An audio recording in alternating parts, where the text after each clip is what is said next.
Bonjour à tous, je me permets de vous faire une petite vidéo sur un chauffage de chantier que nous avons eu ce matin, recommandé par des amis artisans, qui viendra en remplacement de notre chauffage actuel électrique, le petit Stanley, qui faisait tourner pas mal les compteurs par rapport à sa consommation électrique.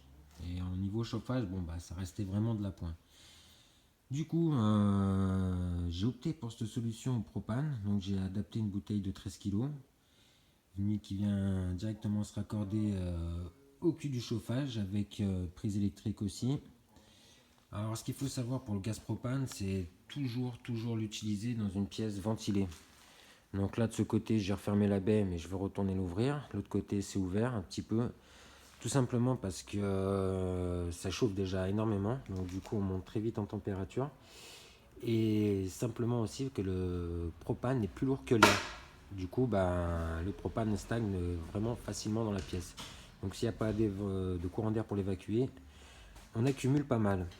Donc pour la petite histoire, je pense faire d'autres vidéos sur la présentation de matériel. C'est suivant ce qui se trouve sur YouTube, je verrai par rapport à mon matériel que j'utilise s'il y a des vidéos ou pas sur YouTube. Si auquel cas je vois qu'il n'y en a pas beaucoup, du coup j'en ferai. Voilà, sinon pour la mise en route de ce fameux petit chauffage qui est préconisé pour des petites et moyennes surfaces. Nous par rapport à aujourd'hui, on est sur un chantier, là à l'extérieur il fait 2 degrés. Et là on est sur un chantier qui est partiellement isolé. Donc il reste encore quand même pas mal de petits courants d'air. Et sincèrement on l'a mis ce matin, ça chauffe vraiment bien. Donc pour la mise en route c'est simple, hein.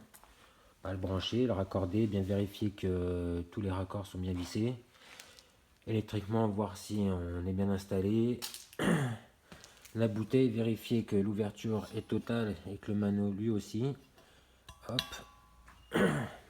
Ensuite, sur le chauffage, petite poignée de transport, mais qu'on évitera de transporter une fois que la mise en route est faite. Tout simplement parce qu'il le déconseille.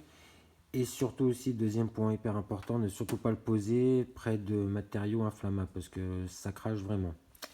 Voilà, surtout pas le poser sur du placo ou du bois et surtout pas l'exposer à moins d'un mètre, 1,50 m de tout matériau craignant un peu la chaleur. Mis à part ça, mise en route électrique. Donc là vous entendez le ventilateur à l'intérieur se mettre en route. Ensuite on viendra avec ce bouton faire venir le propane. Et avec celui-là, électriquement, provoquer l'allumage. Donc je vous le mets en route, ça va faire un peu de bruit, vous allez beaucoup moins m'entendre, et ça vous donnera un ordre d'idée.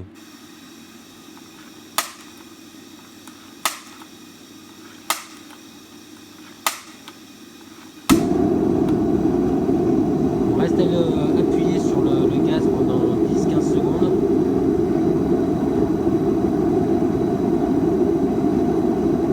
On relâche et normalement ça devrait rester armé. Voilà.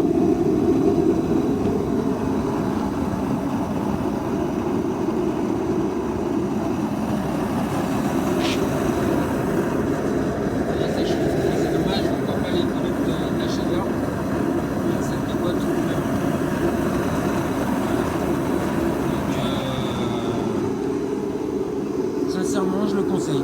Voilà, on l'a essayé ce matin, ça chauffe vraiment. Donc, pour notre utilité, c'est-à-dire petite et moyenne surface, je pense que ça va vraiment remplir ça va faire le job. Voilà.